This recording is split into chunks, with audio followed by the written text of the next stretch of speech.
Olimlarimiz aytadilar, musibat bandaga kuchayaveradi. Musibat ortaveradi. Banda aytadiki, bo'ldi deydi, chida olmayman deydi. Toqatim qolmadi deydi. Birodar, mana shu joyi kelganda siz chidang. Nega? Qorong'u bo'ladi, sekin qorong'ulashaveradi. Sekin qorong'u bo'ladi. Tim qorong'u bo'ladi. Tim qorong'udan keyin nima bo'ladi? Qayta tong otadi, yana yorishadi. Tim qorong'u bo'lgandan keyin biling, o'sha musibatning oxiri. Chida olmayman deysiz-ku o'sha paytda. Bo'ldi, oxiriga yetib keldim deysiz-ku, demak o'sha musibatning oxiri bo'ladi. Undan keyin tong yorishaveradi. Tim qorong'u bo'lgandan keyin kun yorishadi, birodar.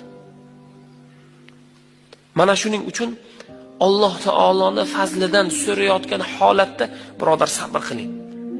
Alloh taolo sizga yaxshilik beradi. Kimga